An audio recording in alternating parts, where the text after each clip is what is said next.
Good evening and a very warm welcome to each and every one of you. For those I have not had the pleasure of meeting yet, I am CA Abhishek Vaishya, a chartered accountant and a managing committee member of the ICAI Muscat Oman chapter.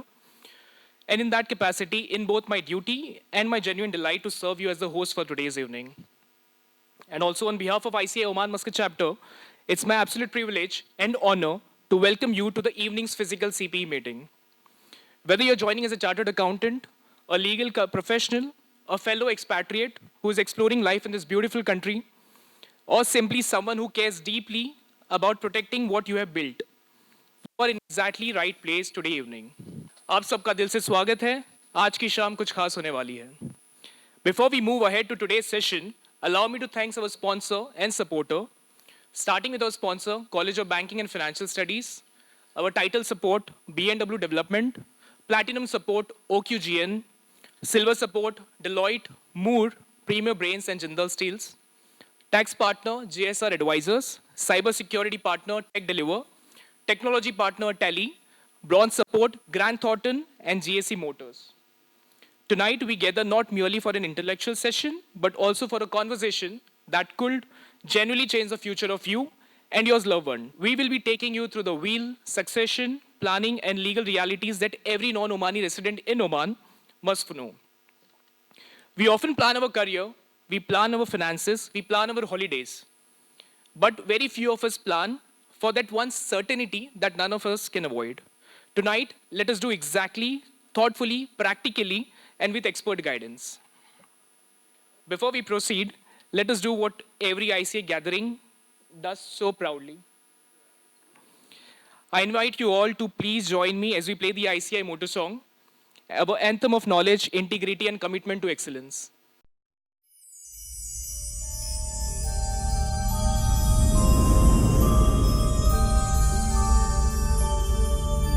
य एष सुप्तेषु जाग्रति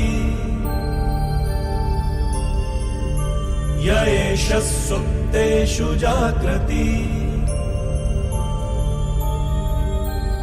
कामं कामं कामं कामपुरुषो पुरुषो निर्विमाणः निर्विमाणः तदेव शुक्रं तद्ब्रह्मा तद्ब्रह्मा तदेवामृतमुच्यते तस्मिन् लोकः शतः सर्वे तदूनात्यपि कश्चन एतद्वैता एतद्वैता एतद्वैता एतद्वैता एतद्वैता एतद्वैता.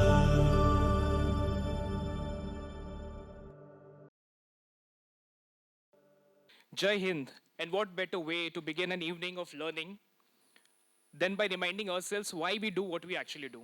So I'll be just covering the upcoming events. On 4th of May, we have got AGM. It's going to be held in CBFS. Then we have got Annual Joint Forum of Chapters. On the 4th of May, 10th of May, we have got VAT invoicing. And 16th of May, we have got SEPA session.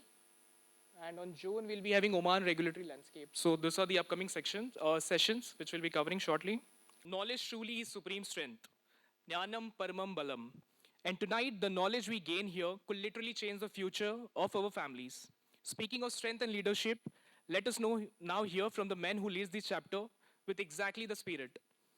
Please put your hands together and give a warm welcome to the chairman of ICAI Muscat Oman chapter, CA Unmesh Avinash Bhume. No, when I'm paying attention, you have to clap, right? Good evening, friends. Before we start, I think I need to appreciate the presence of Ashok sir here. He is the youngest member of ICAI here right now. His membership number is 12409. Anybody can beat this number? Thank you, sir, for coming. Really appreciate.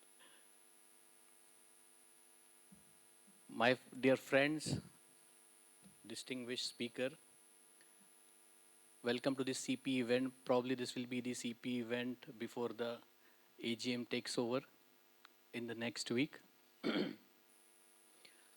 So the topic today is will and succession planning. There are a lot of questions which I was asked.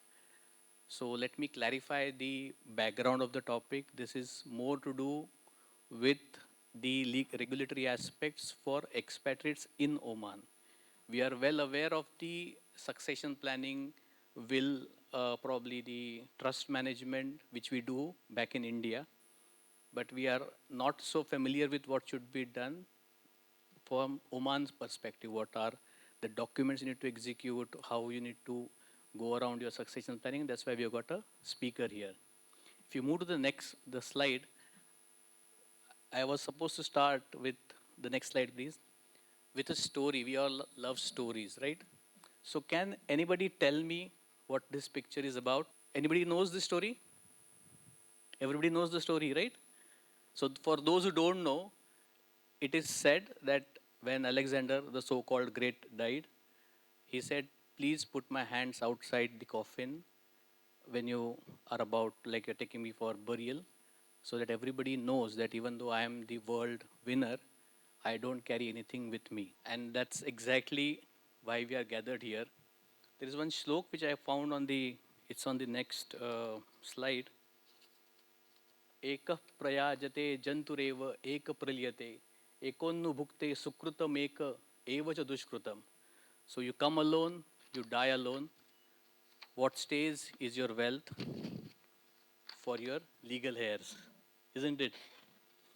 And then that's what is the topic and the theme for today. There is one more very nice shlok which I have found, which is on the subsequent slides. If we shift to the other one. Chala Lakshmish Chala Pranash Chala Jivita Yauvanam. Chala Chale hi samsare dharmo ekahi nischala. So everything is moving. What stays is your wealth. So from spiritual angle, we are shifting to the materialistic angle. Whatever you have earned, punya you take with you. The materialistic things, your property, your wealth stays here for somebody else to enjoy it. And we want to ensure that the wealth what we have earned is utilized by our legal heirs in the way we want. So the topic has a background. When I was in Bahrain, there were a couple of instances wherein one of my friend died, and we had a lot of struggle in terms of ensuring that the family gets his property or the bank balance, whatever, sell the car and all. It was a big headache. So from that point onwards, I'm thinking of and trying to find out what could be the solution which can be made easily available to all our expatriates in Bahrain or now in Oman, since I'm working here.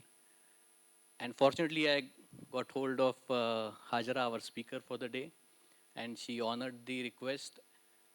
And that with this background, I'll not take much of your time. I'm sure you're all very much interested in knowing what you should do, or rather what you should not also do. It's very important. With this small introduction, I hand it over to MC. And thank you, Hajra ji, for accepting our invitation. Thank you very much. Thank you so much, CEO Unmesh, for those inspiring and insightful words. Your vision for this chapter continue to motivate each one of us. As we move ahead, allow me to share something a little more personal this evening. Although Unmesh has covered most of the things, but yeah, I'll just speak since it's a part of my script. I have a friend, a CA, like many of us, who has lived in Muscat for over a decade. He has a lovely flat back in India, a flat in Oman, a small investment portfolio, a car here in Oman, 2 saving accounts, and most importantly, a wife and 2 young children who depends on him completely.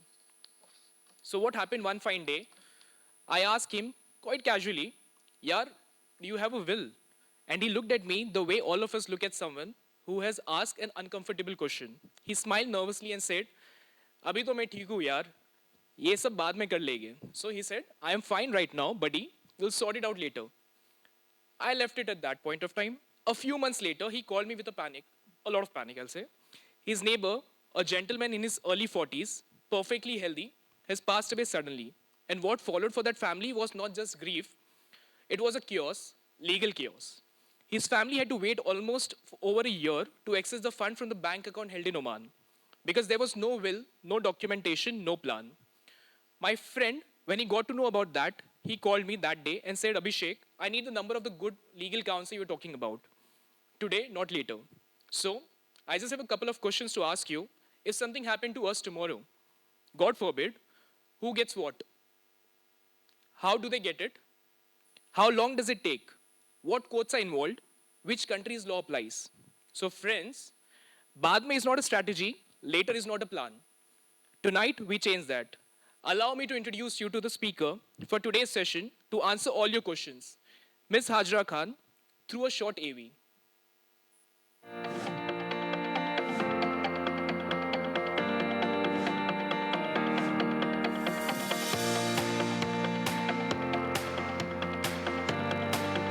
Meet the speaker of today's session.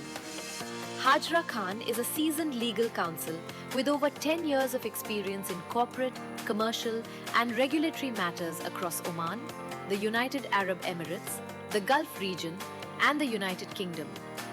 She is a licensed legal counsel in Oman and the United Arab Emirates and is currently a senior legal counsel with Basima Al Sumoom Advocates and Legal Consultants. She has also led legal and advisory roles in Oman and Abu Dhabi. Her work includes mergers and acquisitions, company formation, restructuring, and liquidation. She has drafted and advised on cross-border wills and succession planning for non-Muslim expatriates, aligning personal and corporate asset protection. She has also guided governance, compliance, and anti-money laundering frameworks while supporting litigation, arbitration, and debt recovery matters. She is currently pursuing a Master of Laws at the University of London. She brings strong international exposure, multilingual fluency, and deep practical insight to this important session. Please join us in welcoming Hajra Khan to the CPE session organized by the Muscat Oman chapter of ICAI. Ladies and gentlemen, tonight we have the privilege of learning directly from someone who has sat across the table from clients facing the very challenges that many of us in this room may face someday in future. Please welcome to the stage Ms. Hajra Khan, escorted by CA Gaurav Kapoor.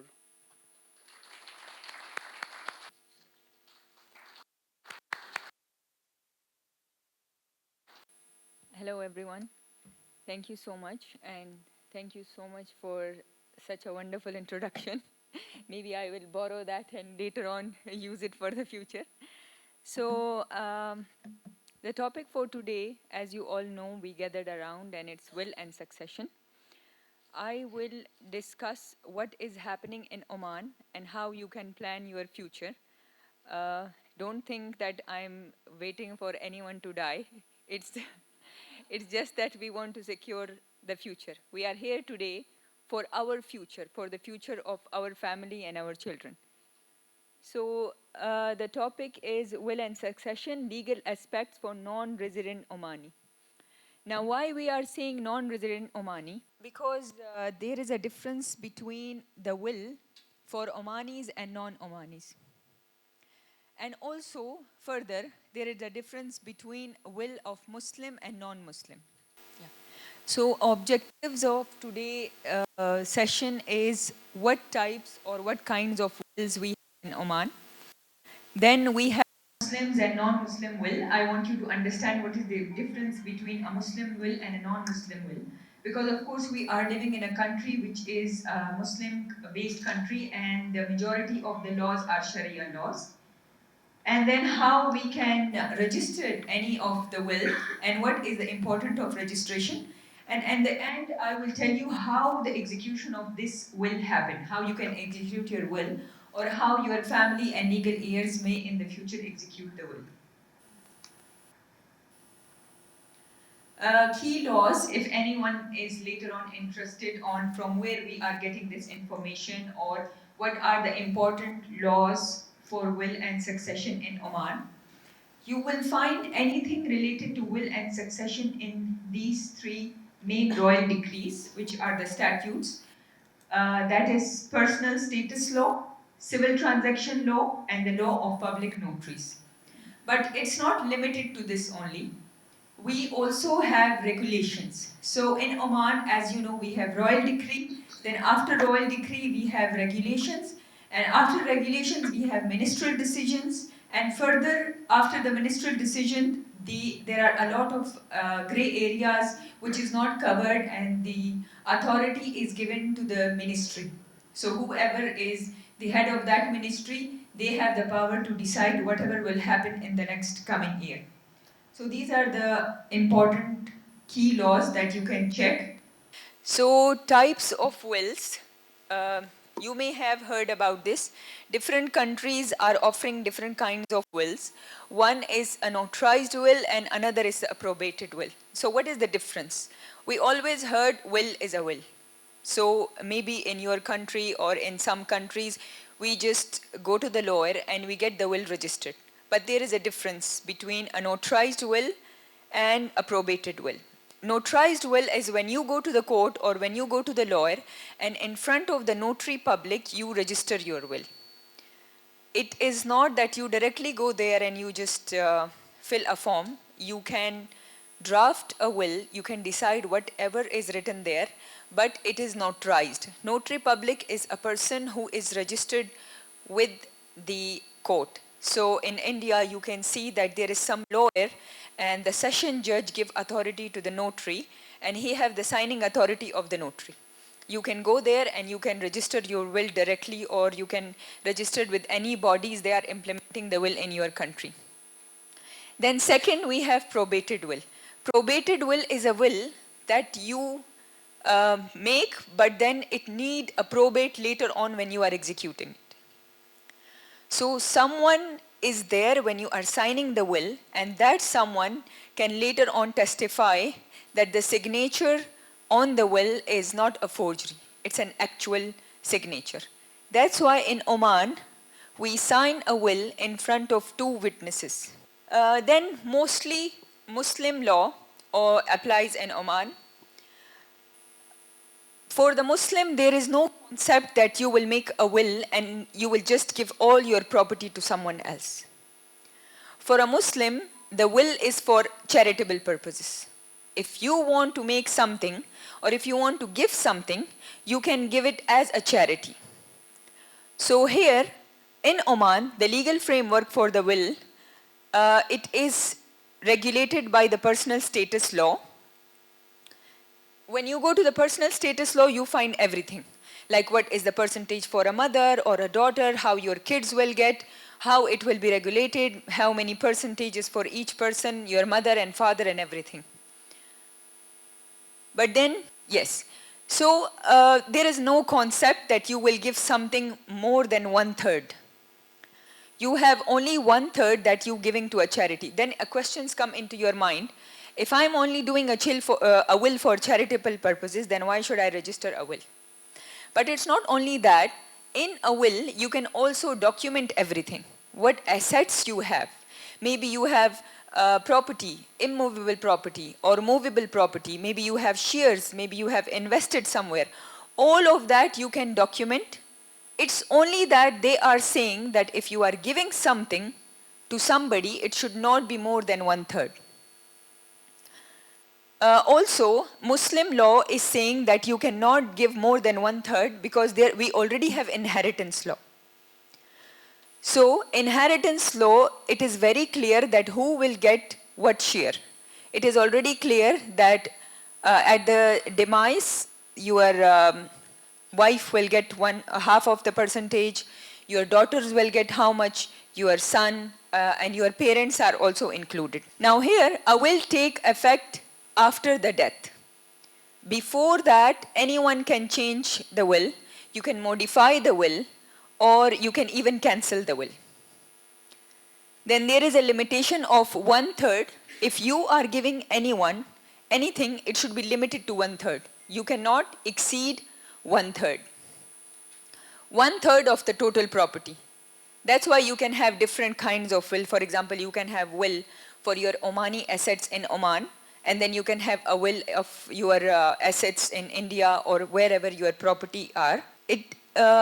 Yes. So for the Muslim, you cannot give the will or 1/3 to your spouse or your own children.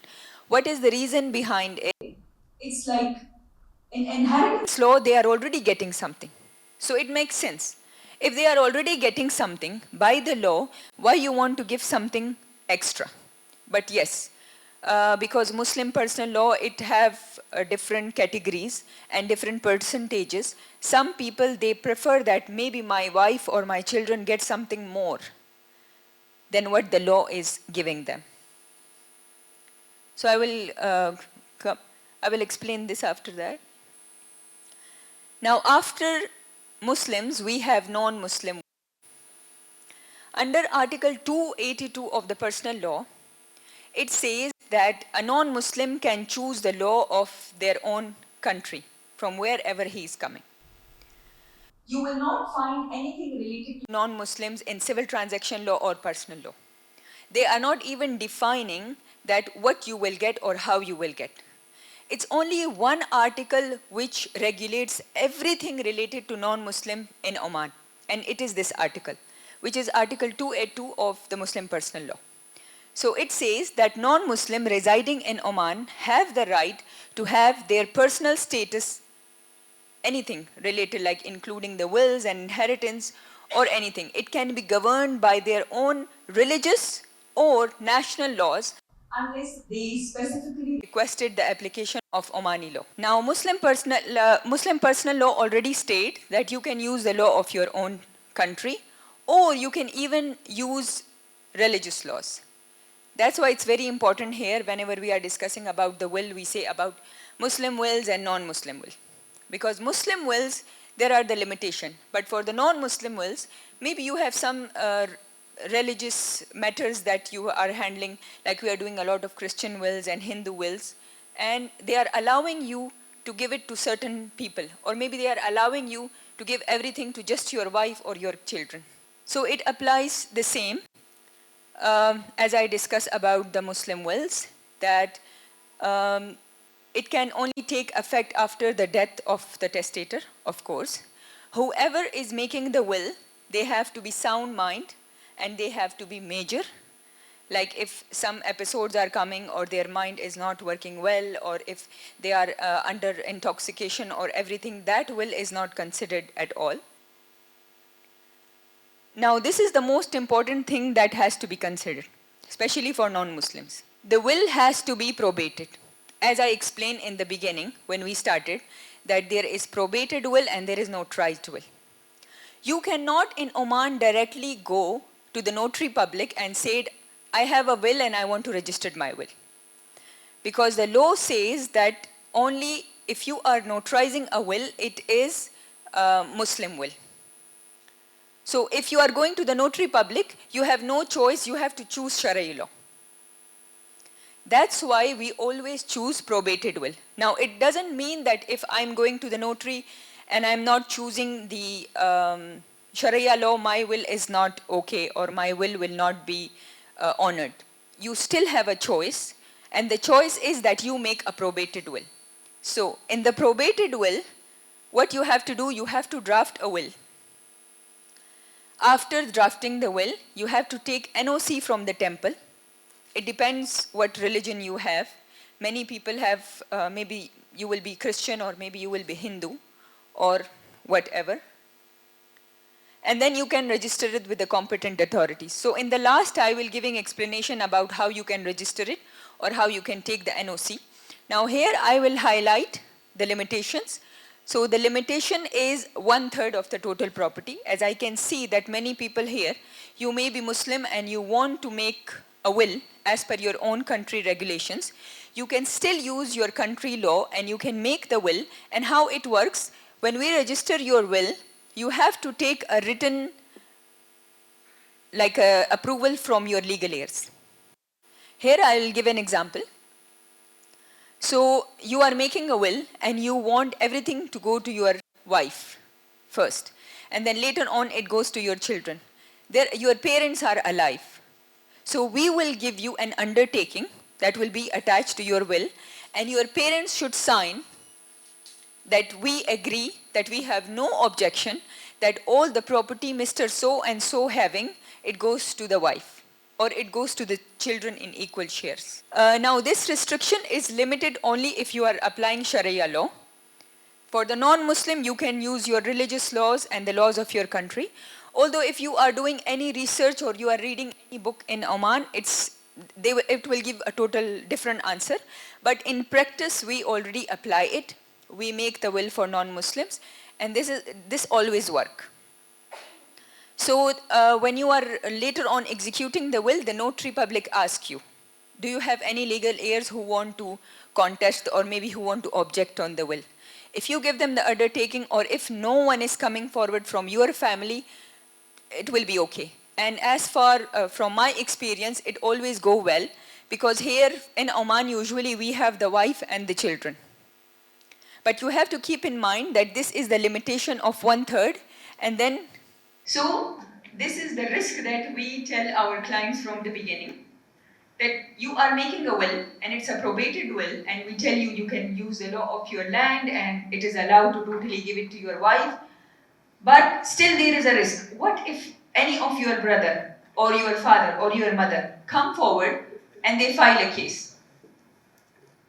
It means they can raise the objection, but later on, when you bring the witnesses and they say, no, this will was correct, when he was alive, he want to give it to the wife and to the children, you will win, but always the risk is there. So if anyone from your family, later on they come forward, like I can give an example, that if a person have only no children and only wife, and in his will he say that everything goes to my wife, but later on the parents and the brothers and sisters who are the legal heirs, they come forward and they file an application to the primary court Muscat that I don't believe, I don't want everything to go to the wife.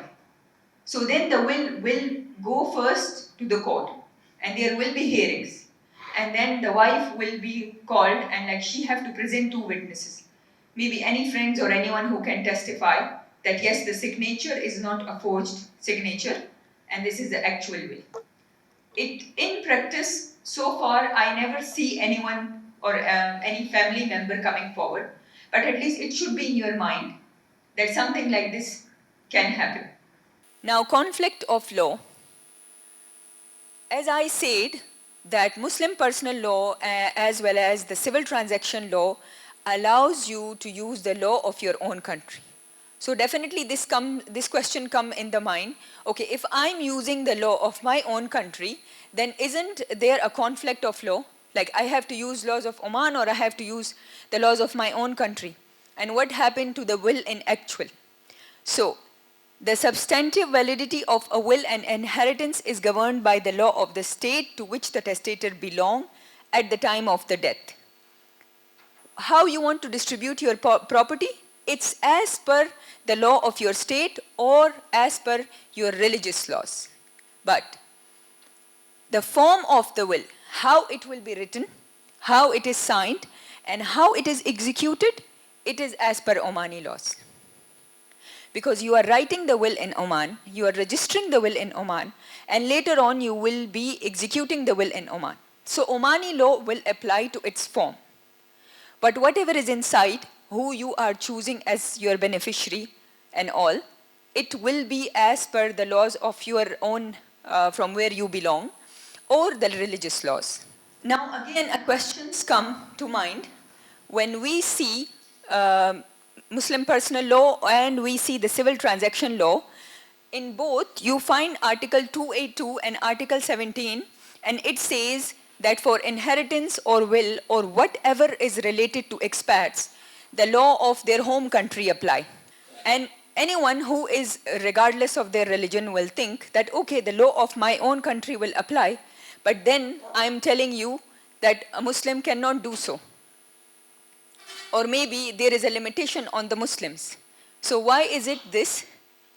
Because there is a phrase that the home country or the home jurisdiction laws or religious law will apply, but it should not conflict with the public order in Sultanate of Oman. Now in both this clause, if you see, you will see the same phrase that it should not conflict with the public order. Now, for Muslim, it is considered a public order if you are going beyond Sharia law. Now you are a Muslim and Sharia law tell you that you can do a will for charitable purposes or you can write everything you own on a paper, but you are going beyond. It means you are not honoring the law of the state. You are going beyond it. So that's why for the Muslims, we always tell them that it is different even though if you are expats, your home country law may not apply and the Sharia law may apply. But the answer for that is if you take an undertaking from the legal heirs. As I gave example before, that maybe you are a Muslim, you are expats, you are living in Oman, but you want everything to go to your wife and your kids. Then along with your will, there has to be an undertaking for your parents. Because along with your wife, your kids, your parents are the legal heirs. So you should take an undertaking and you should attach it with the will before you are registering the will. Then, another case. If, for example, you are expat, Muslim living in Oman, and you want everything to go to your wife, but you do not have any children. So in case of no children, then the legal heirs are different. Because not only your parents, but also your siblings are the legal heirs. So you should take an undertaking from the siblings as well. In practice, as I say, no one come forward and challenge the will. When we are executing a will, we go to the notary and we do the process, we arrange the witnesses, but this is the risk that you should always keep in mind. And why should we leave something open for the future? Maybe when your siblings, we never know, maybe when they hear that you have a big amount lying in Oman, maybe they will not give an undertaking. Maybe they will not give your children anything. Maybe they will say, no, I want my portion. This is for the Muslims. So it's better that undertaken should be attached to the will. Now, civil transaction law tells you everything about will. How you can draft a will, what will be included in the will, if you should write it or you should just say it in words. And you can write everything about your property, about your vehicles, about anything that you have in your bank account. Maybe you have debts. So it's very important that you say it in your will. Maybe you have shares and you want to give it to someone. Now here I will add a point. When you are writing anything in your will, you cannot just assume that everything will directly go to my legal heirs. If you own a company, and you have shares in that company, and you just have a will that all the shares in my company will go to my kids, it will not work. So, for the company, the memorandum of association has to be updated. And you should have the rights for your legal heirs. So, if in your article of association or memorandum of association, you write that after the demise of any shareholders, the shares will be transferred to the legal heirs, then it will work. Otherwise, the share will go to the company and they will pay the price value. Or there is like drag-along and tag-along, right? So maybe the other shareholders will buy everything and they will just pay the minimum price, whatever is at that time, to the legal heirs. So here I add from the Muslim personal law, I add what everyone will get. I think I should have done this in the beginning. It feels so. We have this fixed shares. Who will get what? The wife, 1/4 if husband have no children, and 1/8, 1/4 or legal heirs, as I say, the mother, the father, and the siblings. Then you have husband, same, half. If wife has no children, it is from the property of the wife. And 1/4 if she have children. Then same, it's included for the mother. Okay, this is again a bad option. So it is all listed in the law. If you go to this Muslim personal law, you will find this about the wife, father, children, if you have single daughter, sister, even grandparents. Because it depends. If someone is alive, like for, let's say you have a wife, she will have certain percentage. But if you don't have wife, then it goes to your sibling. But what if you don't have siblings? Then it will go to maybe your uncles. So there is a full list of legal heirs provided by the Sharia law. But if you are not choosing Sharia law, then you don't have to look into it. But if you have no will in place, of course the Sharia law applies and they will calculate it as per this list. Now here comes the most important part. When you are drafting a will, what you have to keep in mind? First of all is the person who is drafting the will. He has to be major, sane, about 18 years of age. He should write about himself, that me, ID number so and so, passport number so and so, nationality so and so, residing at this address currently. And then he make this statement that I'm making this will and I'm sound mind and major. Then after that, the civil law says that he have to say about the debts. Whatever is included, maybe you have certain debts, maybe you don't have. But first you add about whatever you owe to other people. Then you say about the funeral, how you want your body to be cremated. Maybe you want it to be in Oman. Maybe you want burial. Maybe you want it to be sent back to the country. How you want to do it. So you can include it here as well. And then of course there is a limitation of 1/3 for those who are Muslims. If you are only doing for charitable purposes, you can do so. You can say that 1/3 of my property I am giving maybe to a country where no one have, like for school or for United Nations or anything. Or if you want this 1/3 to go to your legal heirs, like you say, okay, along with the shares of my wife, I want her to have this 1/3 as well. Then still you need undertaking from your other legal heirs. Then once you define about your debts and your funeral expenses and how you want your body to be handled, then you come down to the detailed listing of the assets. You write down everything in detail and you can section it.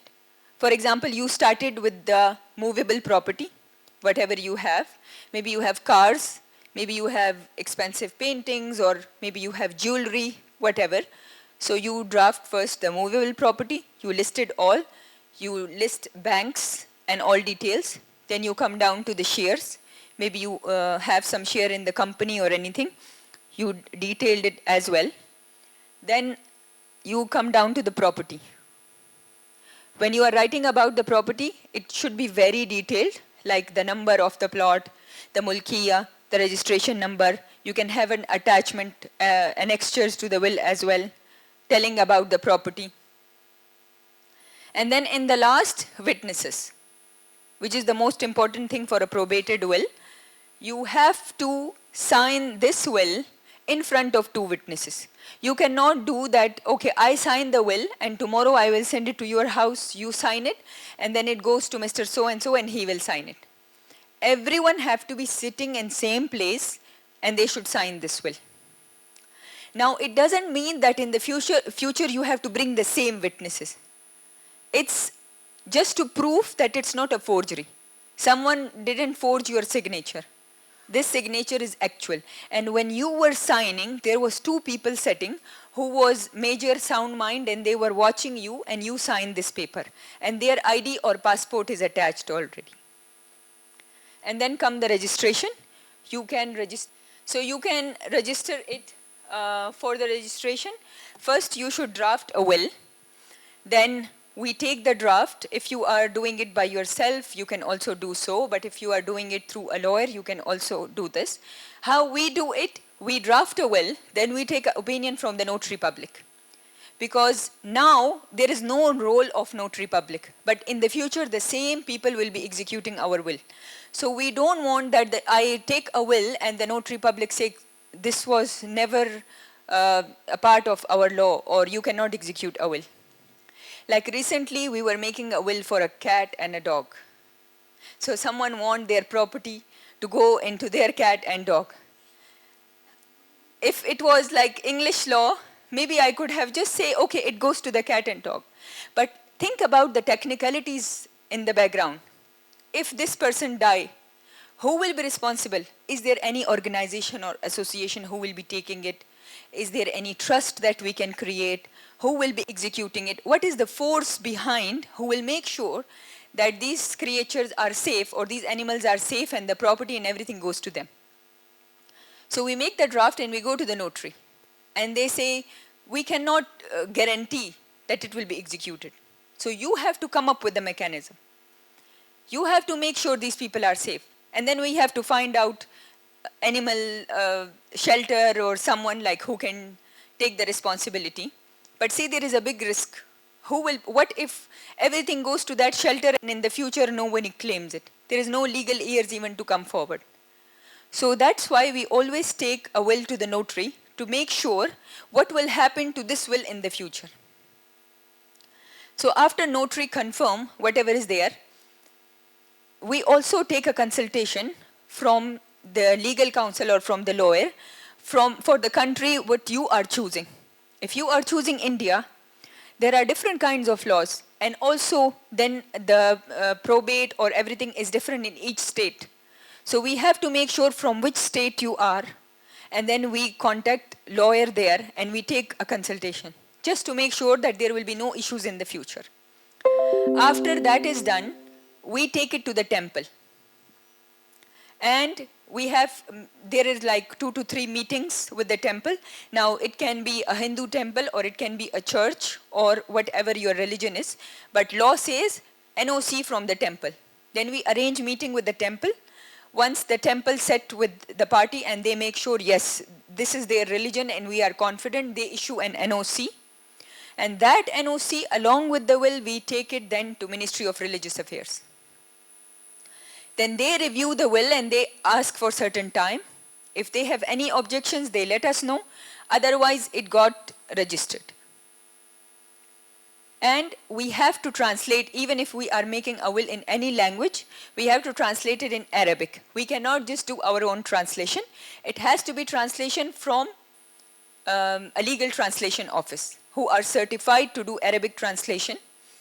Now, this is the part where when you are alive and you are making this will, what happened after you are, like we all are not there? What will happen to us? What will happen to the will?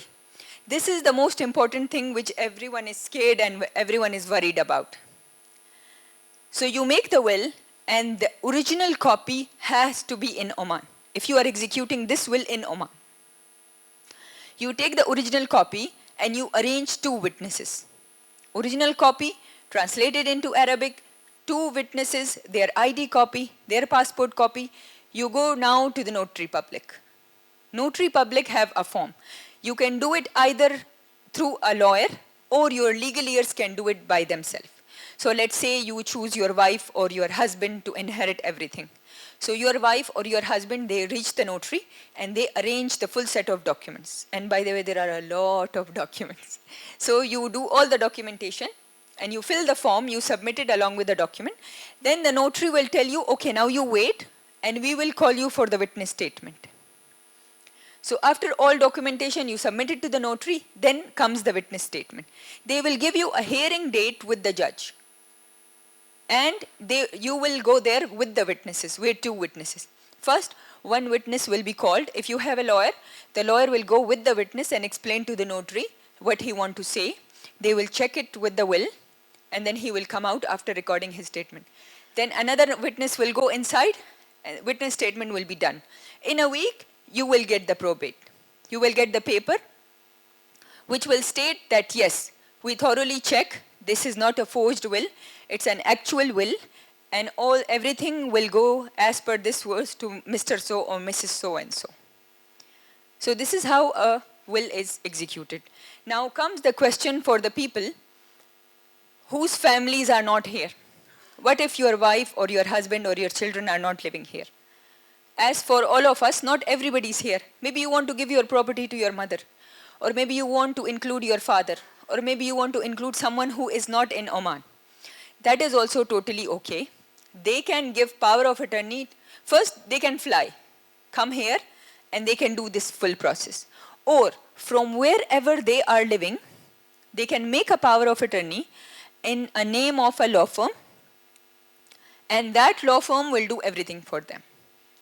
Now, power of attorney, they have to make the power of attorney. They have to stamp it from Ministry of Foreign Affairs, embassy, and then send it to Oman. Also from Oman, again, Ministry of Foreign Affairs and the embassy. But if the country have apostille, then you can apostille it, and the same can be used directly here. Now, this is all when you have a will in place. What if you don't have a will in place? If you don't have a will, still your property will go to your legal heirs. But how? Your legal heirs have to come forward and claim it. And it will be distributed as per Sharia law. So if you have no will, you will go again to the notary public and you will ask for a paper which is called Alam Shari or a probate or a succession certificate. Then the list I show you, the notary public will ask you, okay, what about your, do you have, I will give an example of, for example, a male. So the wife, they will say, okay, so what about your husband, parents, are they alive or no? So you have to tell if they are alive, you have to give the passport copy, and that parents have to make the power of attorney. You cannot just go and execute on behalf of anyone. So you have to submit this form along with the details of the parents, along with the details of your kids and everyone. Then the second step is, for the parents, you should take a power of attorney from them. And for the kids, you should get a guardianship certificate. Once you get the power of attorney from the major, whoever is major and sane, for the kids you get the guardianship certificate, then you apply and you get the probate. And then you get the share as per Sharia law. So if you are a wife, 1/3 or 2/4 of the property will goes to you. The rest will be distributed equally. And when they are handing over anything, let's say bank amount or anything, it will be as per that share. And if you are receiving for someone else, you should have a power of attorney for them. Now, after someone who get the probate, the process is you can contact all the authorities. First, the bank.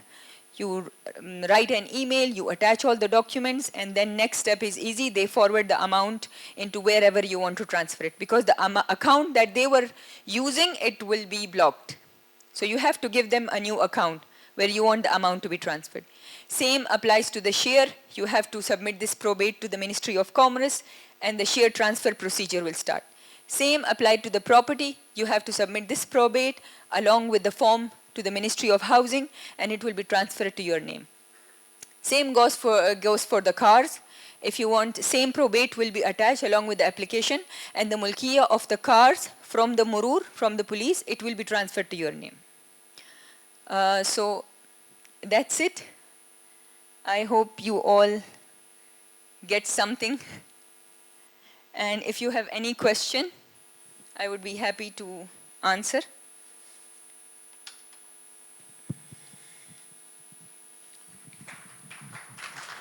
Thank you. So hi, thanks for the wonderful session. It was very, very knowledgeable. So what you're saying is default law, even for a non-Muslim, is Sharia law. Yes. Is that the right understanding? Yes. And at that particular point of time, if there is no will, can't the undertaking be done at that point of time? It depends. If you mean what kind of undertaking? From the like parents and all? If they want to waive off their right, they can waive off their right at any time. That can be done. But you cannot risk something. You know, what if in the future you are disclosing, you will send that I own this much, and can you please waive off your rights? What if the person see all the assets and they say, sorry, I'm not going to waive off my rights. You have to give me my share. But it can still be taken. It can be done. Yes. If required. Yeah. Okay. Thanks. Yeah.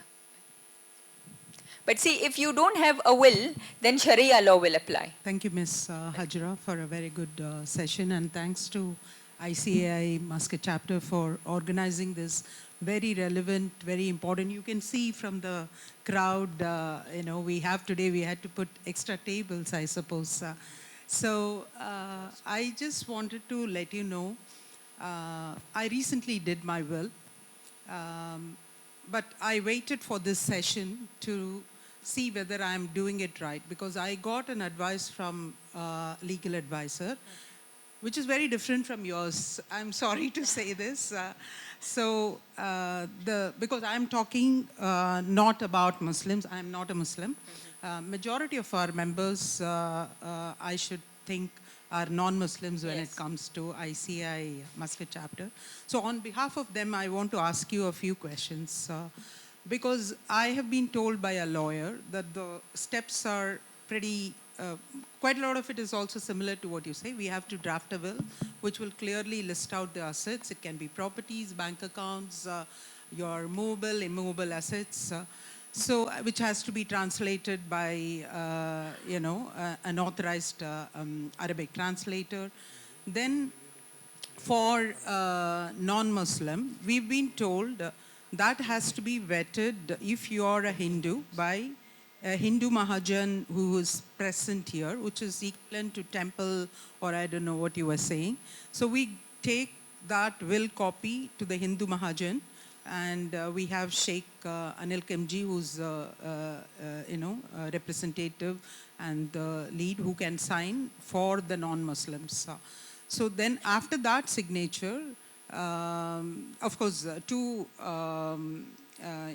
witnesses also sign, and we sign in front of Hindu Mahajan. Then it is taken to Ministry of Awqaf. It's Ministry of Religious Affairs. Religious Affairs, right? It's called Ministry of Awqaf. And that gets attested.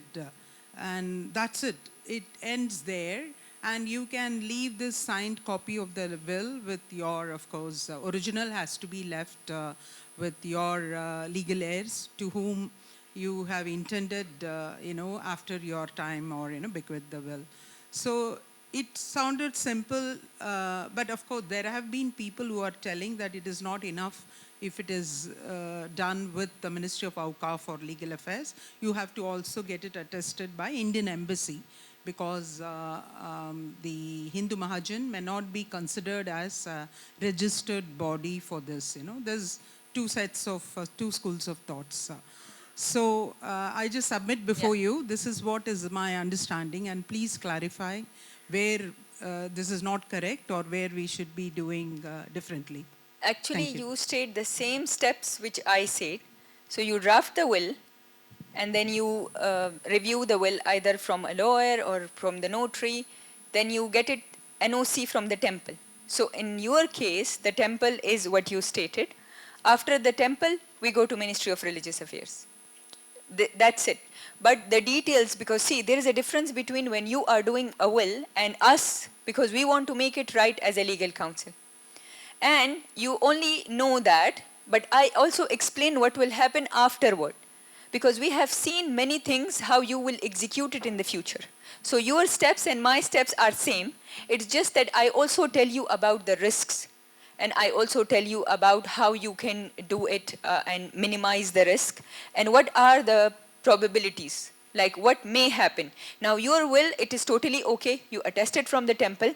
If you are choosing embassy as your executor, then you should write embassy as your executor, and you can even stamp it from the embassy. But if you want someone else to be your executor, then no need to stamp it from the embassy. Ministry of Religious Affairs is totally okay. It can be children, it can be embassy, it can be any company, it can be ICAI, it can be anyone. Yeah. There is no requirement to get it attested by Indian Embassy. So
execution, do we need a legal consultant, or if the will is signed and given to the actual legal heirs, they can execute it themselves, right? This is the execution.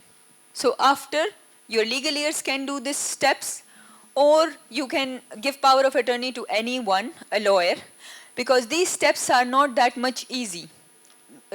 Most probably none of you speak Arabic. Everything has to be in Arabic. So if, or maybe most of your legal heirs are not in Oman. So the easy way out is you give power of attorney to a lawyer and they arrange everything. But you can still do it by yourself. Or your legal heirs can still, as I say, they can fly to Oman and they can go there. But for example, let's suppose I'm submitting the execution form and I give everything to my mother and father.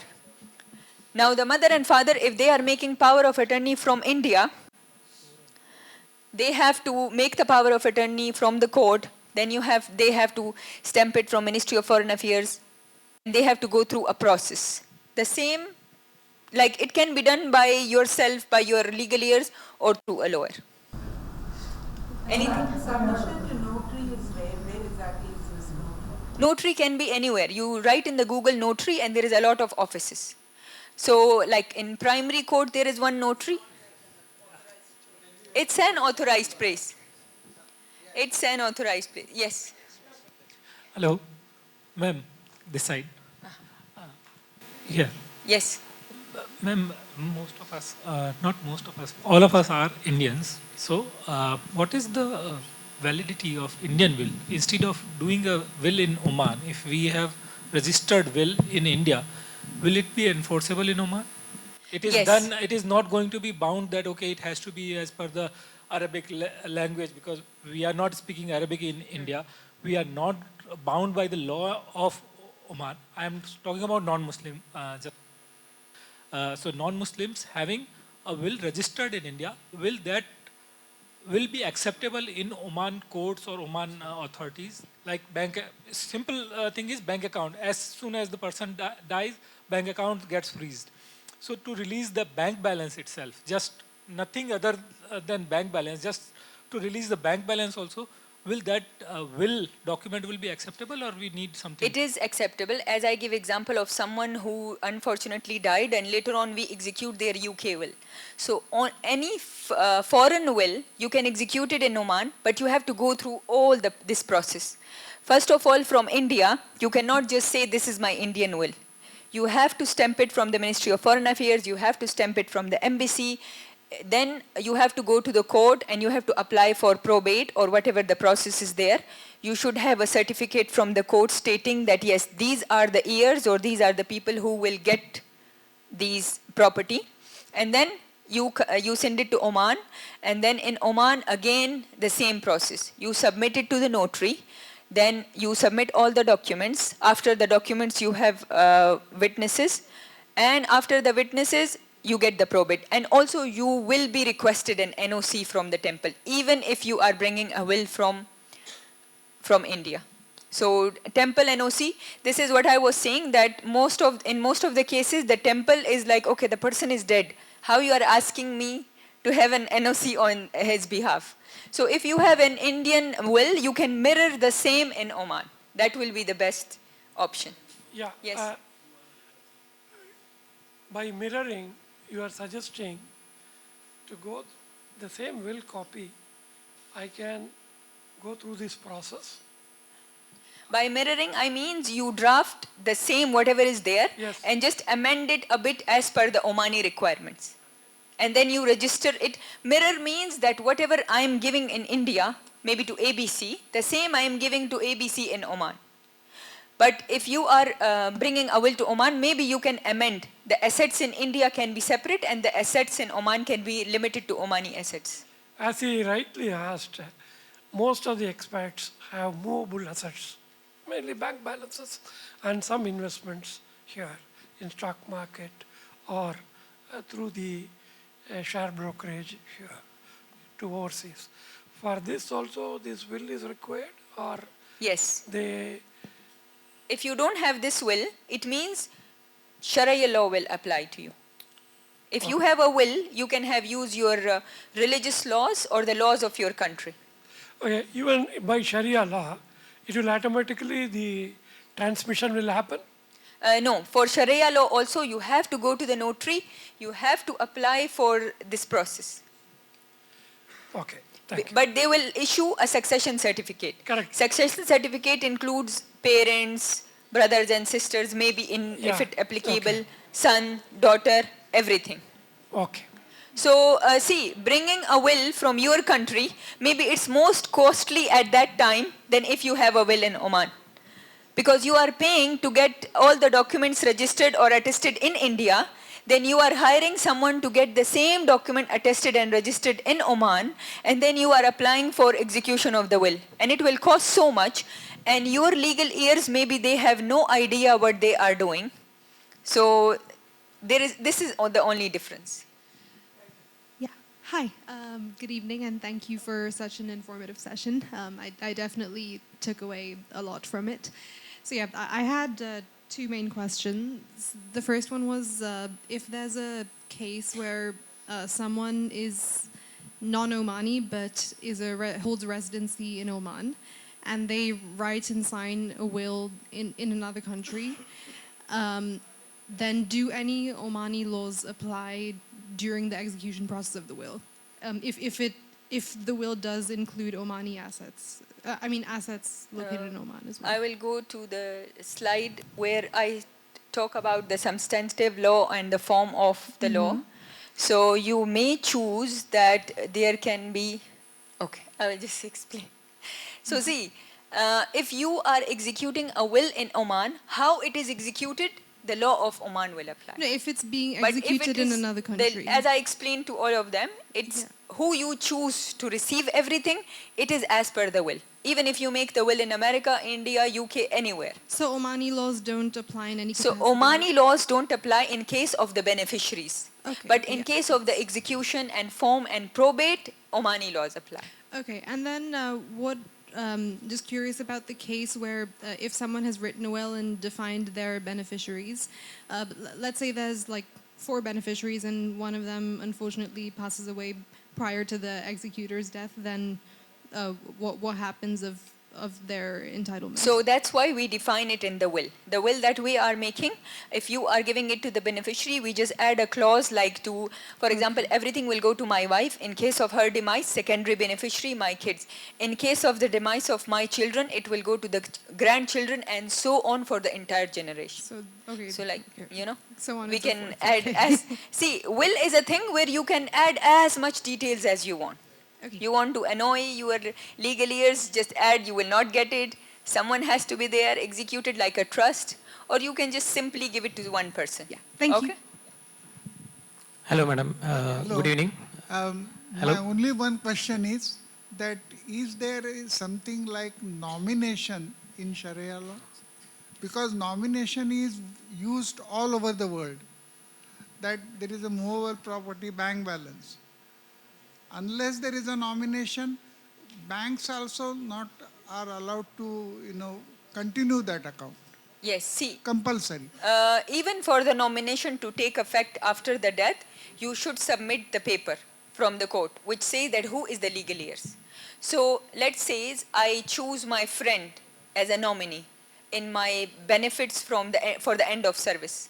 Still, to take that benefit, I should prove that it was given to me. I should present that document. It recently happened, someone have a property in Almoj and they just wanted to give it to their friend. Like, as you know, now many people, maybe they are not married, they are just living together and they want to give it to the friend. And we confirm it from the court and they said that even if they are putting it here in the will, first of all, there is a risk if the legal heirs come forward and contest the will. Secondly, it's better to take an undertaking, and it's better you name it and then you get the probate from the court. Anything will not be given to anyone unless you have this paper from the court. So in Arabic, we call it alam sharai, and it is given to anyone who have, like anyone who passed away in Oman, you may have they approach the court, or your company's PRO, maybe they go to the court and they bring you certain document. So that paper is alam sharai. If you don't have a will, as per that, you get the succession certificate per the Sharia law which I listed.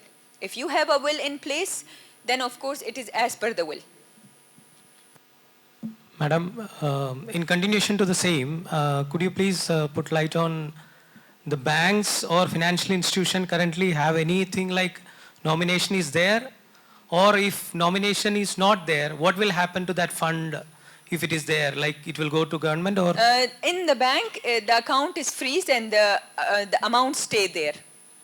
In case of the property, it goes to the integrated tourism complexes where you buy the property, and then after a year, it goes to the government. If no legal heirs come forward and claim it, but if after a year or maybe 10 years, someone come forward and claim it, then they can get the value of that property only through court.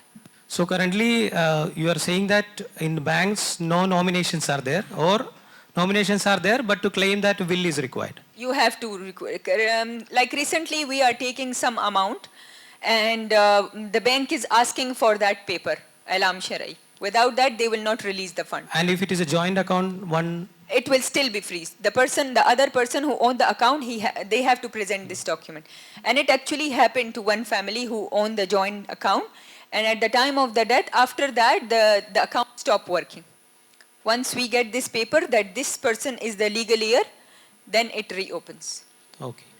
Second question is that in this will, the witness which mentioned, can it be close relatives or shall it be not close relative? It can be anyone. There is no restriction on the witnesses. And as I say in the beginning, it's not mandatory that the witnesses in front of whom you sign the will, the same you should bring to the court.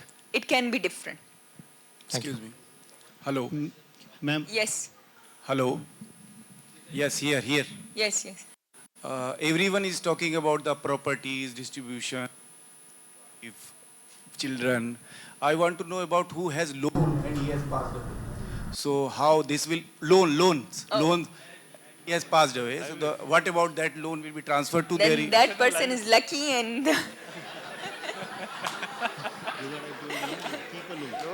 he's just, why he have to care about the loan? No, actually there are different details about the loan. As I mentioned in the draft, if you are writing something, you write about your debt, whatever debts you owe.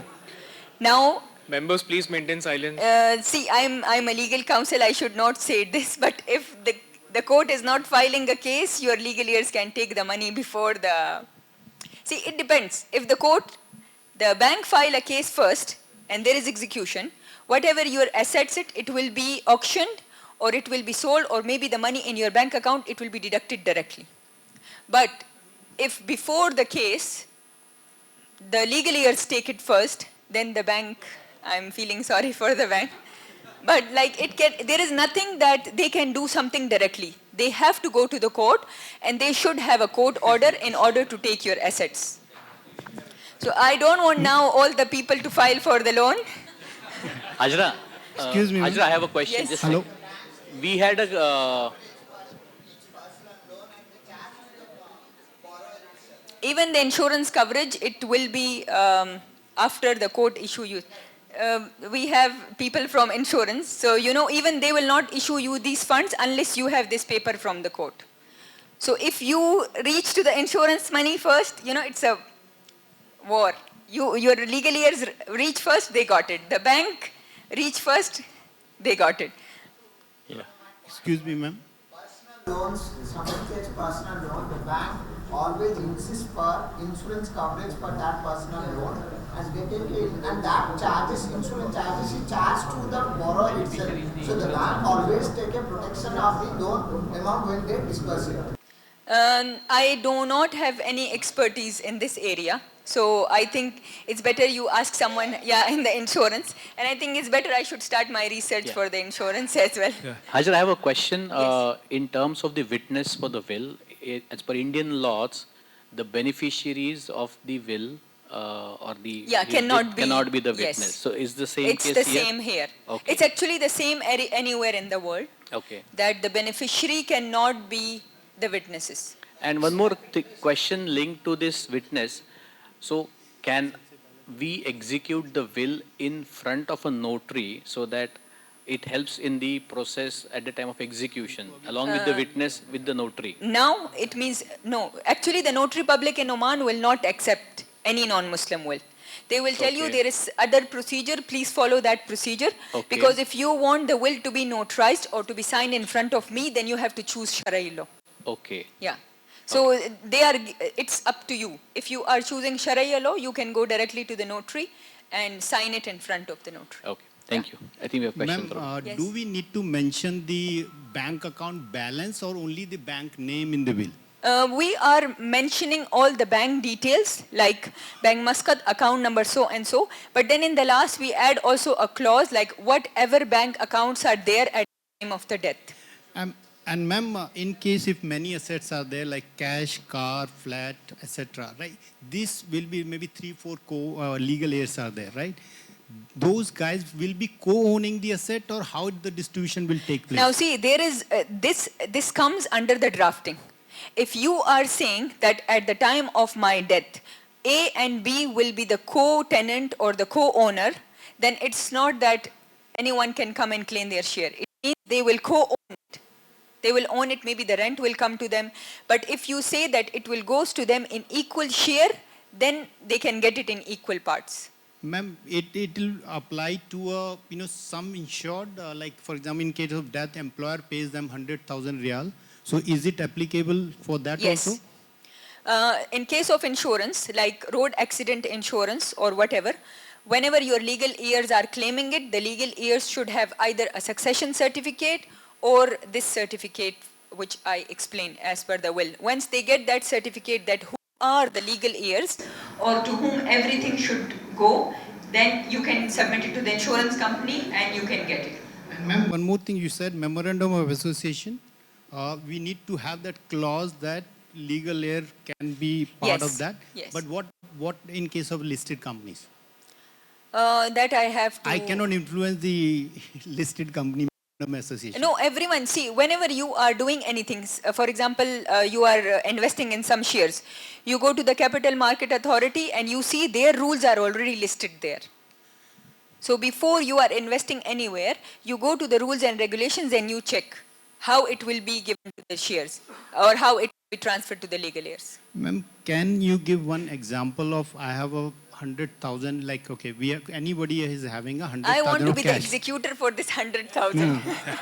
No, one last case is like to understand, we are finance people, we understand by example and practical situation. So 1 lakh is in a bank account. I have not executed, anybody has not executed will. I have father, mother in India, my 2 kids, my wife in Oman. So how it will be distributed? See, now for this I have to hire you to make a list and tell me like who will get what. How it will be distributed, when you approach to the notary, they will give you the list, which I said, the probate or alam shari. If it is as per your will, it will be saying, okay, no will, then it is as I show a list here. They will tell you to submit the details of your legal heirs. Now let's say you have legal heirs, your wife, your kids and your mother and father. You will submit the passport copy and all details of these 5 legal heirs and court will issue you a list. They will not tell you about the money. They will only write like 1/3, half, and then of course like the family will hire you to accounts people, to calculate Madam, how much each I gets. have question regarding this list of assets and liabilities. Yes. So while drafting the dates will, we have a certain list of assets and liability. After that, it keeps changing. Like if you make additions Yes. after 1 year. So You how can- will add this in? You can update your will or you can make an addendum to the will, like an annexure saying that I have these addition. Or you can even completely change your will. Unless and until someone is alive, they can revoke their will, they can change, they can update. Okay. Another question regarding witness. So they have to physically present Yes. at the time of execution. If suppose that witness is no more at Yes, that time, see, so what will happen? the witness that you sign in front of them, it don't has to be the same when you are executing the will. Okay. Okay, another witness can. For example, you have someone in the company and you tell them, see, I have a will, and he just listen. Okay. So you don't have to disclose the content of the will. You just tell them, I have a will and I give it to everything to my wife. Later on, the same people can come and testify that yes, this same person, he have a will and he give it to. Or maybe they will ask these like, did you know this person in person? Have you met him before? Do you know that this so and so is his wife or no? This kind of questions. So that can be changed. Yes, it can be anyone. Yeah, Ms. Amra, I have query from member. Will should be computerized, right? Not handwritten. We never actually did handwritten because if I write it with my hands, no one will understand. So yes, we always type. It's better. And second, is there a concept of video attestation like in many countries there is to prove that the will was not forged or the person himself is declaring the percentages? It's coming in future in Oman now. Like as you see now, Ministry of Commerce is also taking testimonies and all through online link. But currently for the will, we didn't see anything like this. Okay. And is there a concept of family foundation like we have in UAE, in Oman, for succession planning? Like what you mean by family Like foundation? You want to build a trust? Yeah, trust See, or a family foundation. in Sharia law, trust is also same like a will for charitable purposes. Okay. So if you are writing something in your will that making a trust, as I tell you that no say that we don't have any mechanism later on enforce it. You should hire someone. Like maybe you should hire a company or a body and make the trust under them and make sure that they are reliable and later on they will execute or they will do the trust. You mentioned about the person being of mentally sound. So is any medical practitioner certificate or something required for the person making the will and the witnesses? Because in India, when we make a will, the person has to attach a medical practitioner's certificate that the person is of a sound mind on the day that the will has been made. That's my first question. Actually, in Oman, will is so expensive, only sound mind people come to me. So I have no...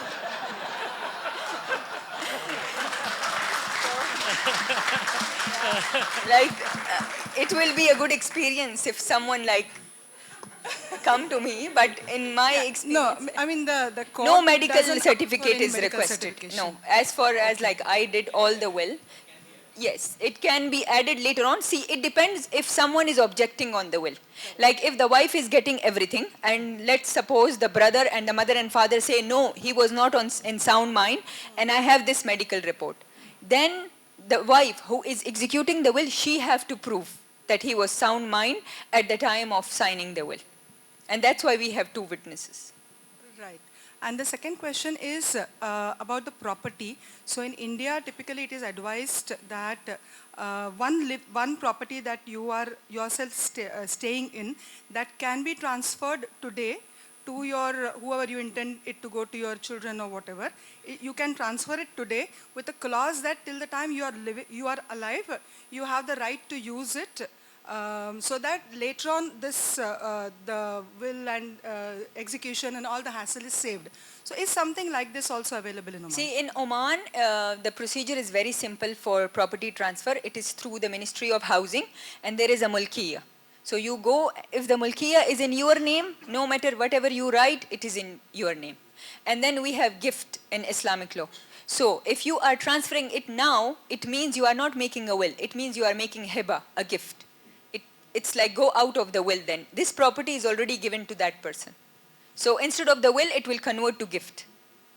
And that doesn't have any other tax implications if you give it as a gift? Gift and will here in Oman, there is no tax now. But when you are transferring the property from one person to another, there is a 3% of charges for transferring. Charges. And there is 100 to 110 riyal of the registration, not other.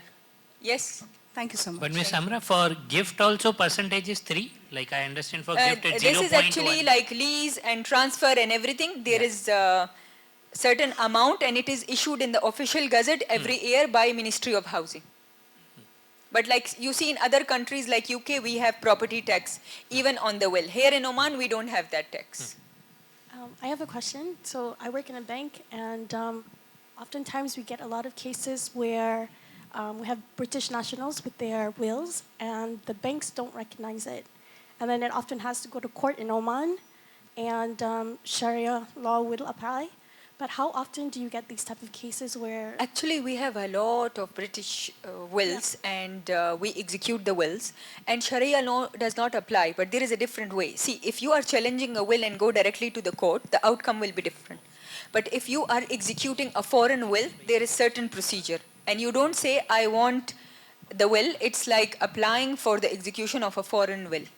And then, as I mentioned, steps, you have to go through all the steps, and then you can do it.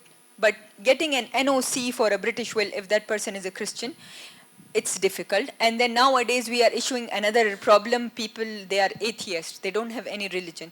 And the Ministry of Religious Affairs says we need the NOC. So what ends up happening in the bank is that the money is stuck for 2 or 3 years or longer than that. So the families, let's say the husband passes away, the wife and the kids, they end up not even getting the amount of money in the bank account, and usually it's a lot of money. So refer them to me. I will make sure they get the probate, and you don't have to handle the money. We will handle it. Hi, thank you, Hajra. That was really a lovely seminar. One confirmation I want. I believe the witnesses has to be either male.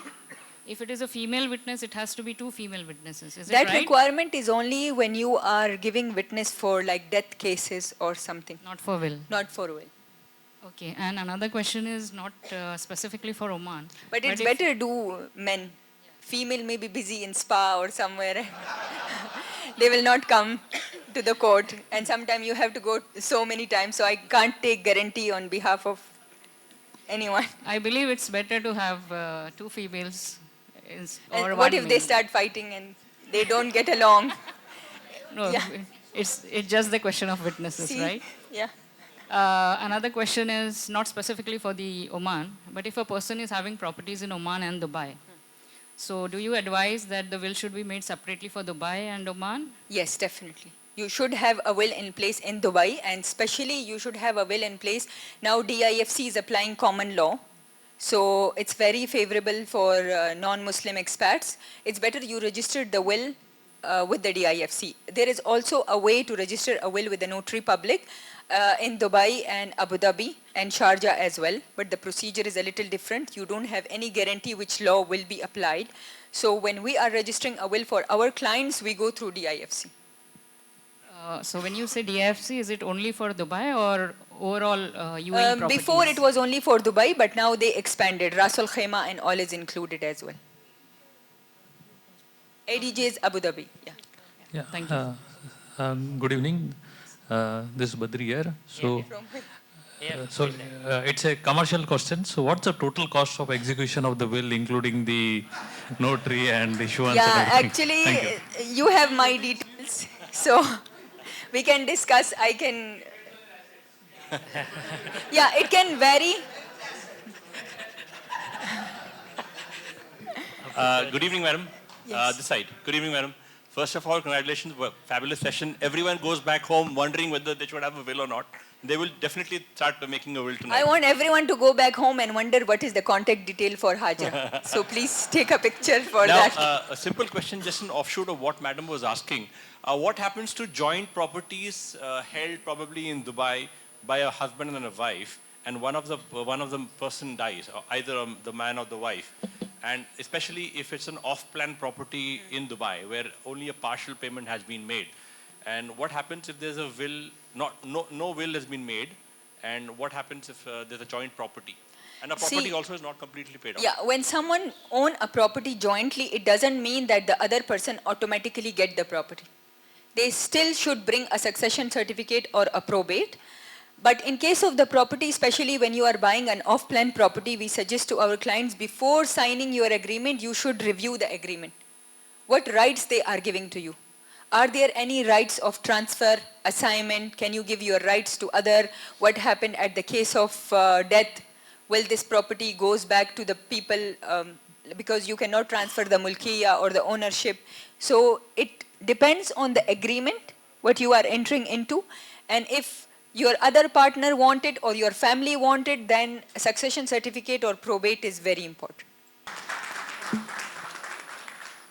Question from the treasurer. And just for everybody's information, whatever referral, I get some commission. Hajra. We can we are in this together. But I really want that 100,000 client.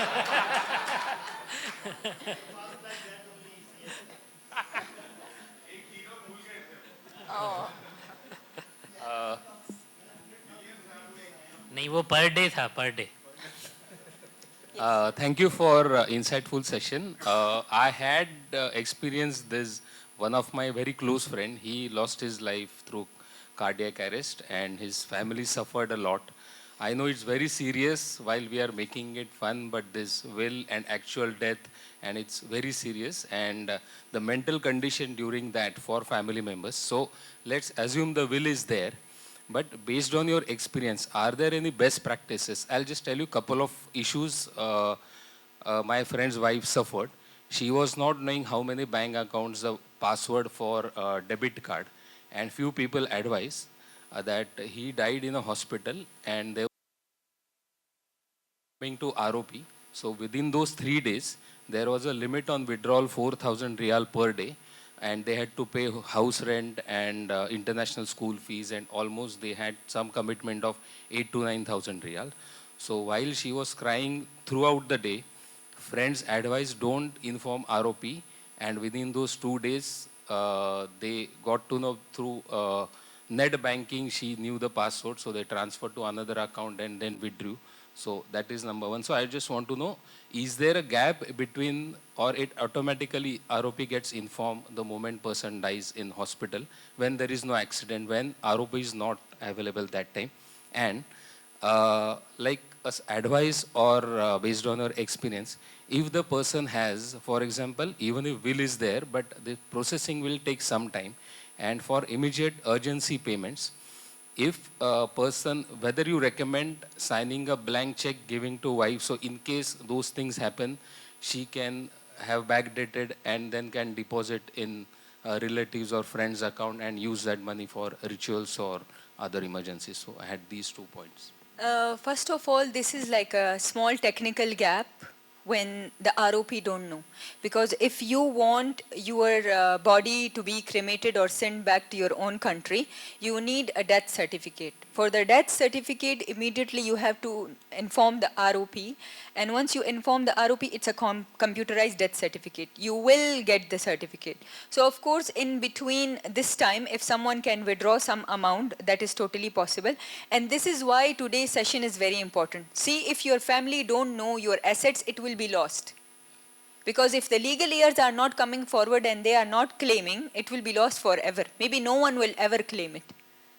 So in case of, as you say, the check, the account will be freezed once it is known, so she cannot cash the check. But in the will, we make executor and their liabilities. Even you can write that Mr. So-and-so.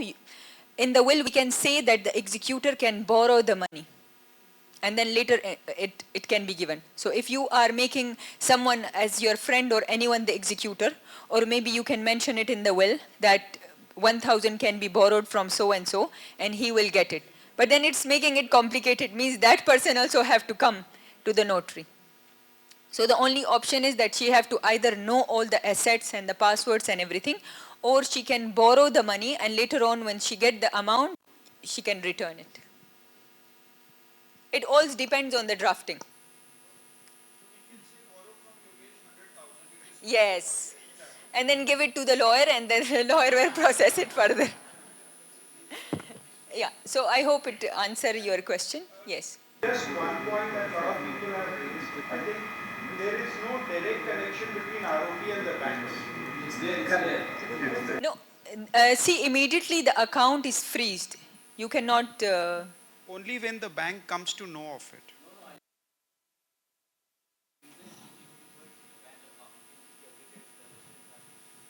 That is because the resident card details are coming from ROP, right? But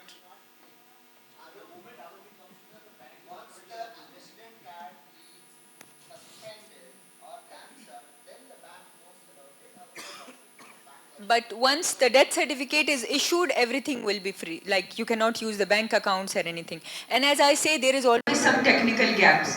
So if ROP is not knowing today, or maybe you are making, but even if you are taking the body to the hospital, they will not allow.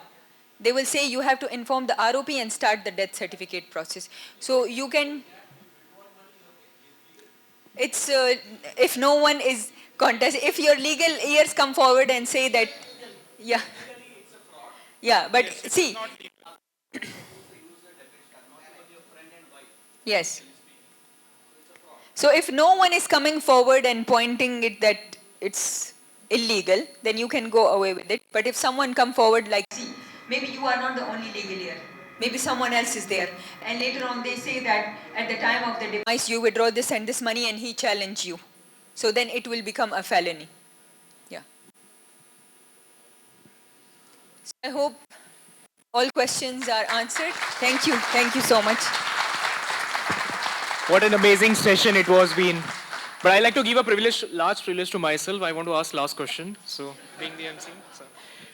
I just wanted to ask one thing because there are many people who hold ID card not just in Oman. Although we are talking about the Oman perspective, but there might be people who might be holding the ID card in UAE and the other GCC countries.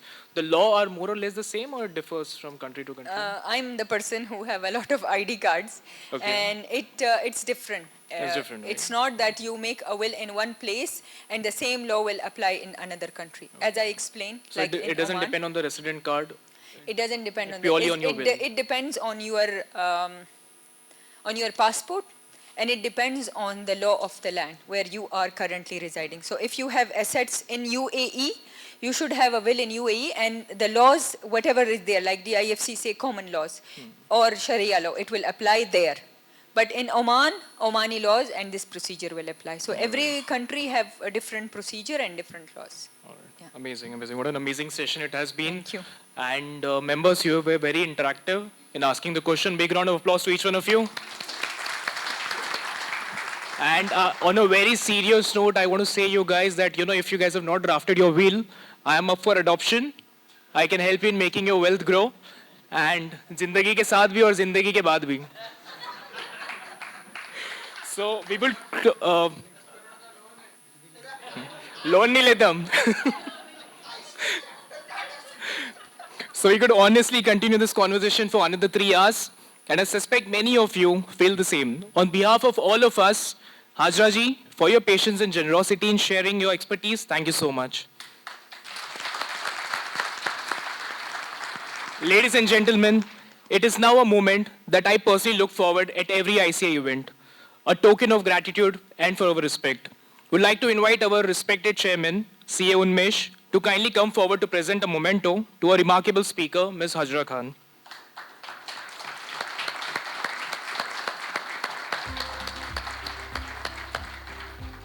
Thank you so much, sir. Thank you so much, ma'am. Ms. Hajra Khan, on behalf of ICAI Muscat Chapter, our chairman, our managing committee, and every single person present in the room, thank you. Your knowledge has empowered us tonight. So, ladies and gentlemen, we will now take a few group photographs to commemorate this wonderful evening. I will call out the groups one by one. So please do come forward as I call out your name. Firstly, with the speakers and the managing committee.